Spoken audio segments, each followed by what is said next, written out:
89.3 and 88.5 Yes FM. Online at www.yeshome.com. Now on the free Yes FM iTunes app and the Yes FM Android app, or the free TuneIn Radio app. Search Yes FM Lima. We are joined by Gregg Hunter. He is from the Christian Camp and Conference Association, here to talk about the Power of Camp initiative. Gregg, welcome to the program.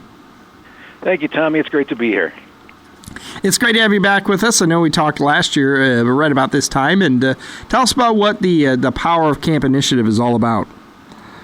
Well, first we thought that at this time of year it'd be perfect to let people have an opportunity to think ahead to a time when they actually might wear shorts and T-shirts again.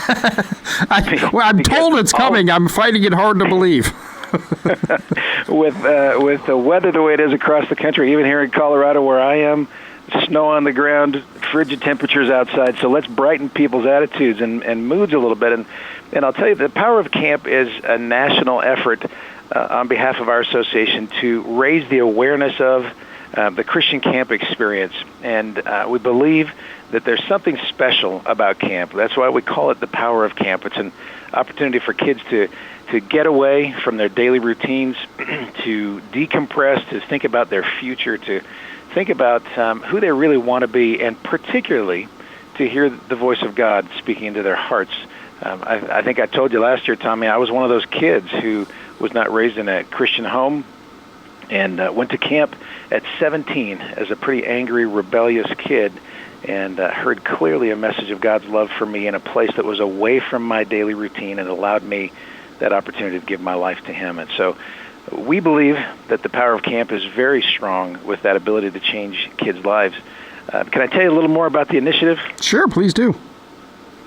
Well, one of the things that we have been working on the last few years is to raise campership dollars, you could call them scholarship dollars, for kids who otherwise couldn't afford to go to camp and have the best week of their lives in that kind of setting. Again, I was one of those kids. My parents couldn't have afforded to send me, so when I went and gave my life to Christ, it was because a woman in my community, Mrs. Herman, saw a need and met the need and sent me. So we've got the opportunity for people to support other kids. Perhaps they want to send their own children or grandchildren, but if they wanted to help send other kids to camp who otherwise couldn't afford to go, they could go to our website, thepowerofcamp.com, and there's a button there on the first screen that says "Send a Kid to Camp," and we'd appreciate help in that area. And I think a lot of people have those stories who've gone to camp as kids, and the great experiences they have. What are some of the benefits of this camp and just being there with other kids and for a week or 2 weeks or however long someone might go? Yeah, most of the camps that are members of our association, there are about 840 of them across the United States right now. They're week-long summer camps. Some have longer programs. Some have kids who are high school kids come and serve younger kids in a situation called summer staff or work crew. But there are all kinds of adventures that different camps have. There might be ropes courses or water sports like water skiing or wakeboarding or things like that. Some camps have horses, and some do climbing and rappelling and those kinds of things. It's a place for kids to experience things they don't generally get to do. And we find that even in those experiences, kids get a little braver, a little bolder, perhaps even a little stronger, because they say, you know what, I did that. I never had a chance to do that before, but I did that. I conquered that. And they go home with just feeling a little stronger, a little braver. And as you mentioned, not all families can necessarily afford that. Tell us a little more about the scholarships that are available and how folks might go about applying for those. Sure. Again, we have a website called The Power of Camp, and you find it at thepowerofcamp.com. You can watch a video that kind of captures a lot of the images of typical summer camps. But there's a button there that says "Send a Kid to Camp," and we'd love to have you help us with that. Each scholarship awarded is $125, so some people like to send just $125. Others send more, and others can send less, but any amount helps, and they can do that by going to thepowerofcamp.com. And Gregg, you guys have obviously been, as the Christian Camp and Conference Association, advocating for camp and all across the country for many, many years. And I know we have here in the local area, Mishindo Camp is one of the great camps around us. Do you guys offer information about, if folks want to say, well, I don't know of any camps in our area, do you offer information there on the website about where different camps are and how to locate those camps?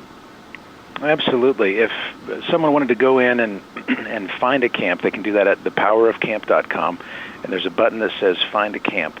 When they click that, they'll go to a page that has a spot for the user to enter a zip code. And if you choose 43615, for example, I did that this morning on our website and found a total of 63 camps within 150 miles. And then beyond that 150-mile radius, there are another 51 camps. So you're located in a part of the country where there's a high concentration of Christian camps to choose from. And depending on the faith background of the parents who may be listening, you can actually enter search terms in that search engine for denominations, or you can say, I've always wanted my kid to get into a horseback riding program. Then you can search programs that have horses. So there are all kinds of ways that parents can search back and forth to find just the right camp for their child. And do you guys have obviously all are going to be Christian camps. Do you have standards or a process you go through to have a camp listed on your site, or you just kind of go as those identified Christian and let the parents kind of work through that on their own?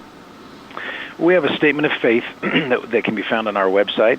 It's a statement of the traditional tenets of the Christian faith, and the members have to sign that statement of faith in order to be admitted into the association. So it's not just any camp or any camp that calls themselves Christians. We do some vetting into those camps as well to find out kind of who they are and are they really who they say they are. So there is sort of a seal of approval from Christian Camp and Conference Association just by finding those camps on there. And obviously, any parent would want to do their additional research into those camps, but at least gives a good starting point to say, all right, these are going to at least pass that first bar. That's right. And Tommy, I'm a parent to have two sons, and I would probably call myself a pretty protective parent. So I'd suggest that as parents find a camp, they can go do their research on the website once they find one on this site, thepowerofcamp.com, and they certainly could call. They can go visit. They can shrink the search radius as well. I entered 150 miles. I think the default is 100 miles. And if you wanted to even enter a search radius that's closer to home, that way you could go out on a Saturday or an afternoon and meet the people who run the camp, ask them about their policies and their practices to keep kids safe and to give them the best week of their lives. Hey, Greg, it's always good talking to you, especially because you remind us that summer is, in theory anyway, on the way. We have to believe that, don't we, Tommy? Hey, once again, Greg, go ahead and give the website for folks who are interested in the scholarship or interested in finding the information one more time. Go to www.thepowerofcamp.com. Excellent. Hey, Greg, thanks so much. It's always good talking with you. Great to be with you, Tommy. Thank you. God bless. Yes, FM.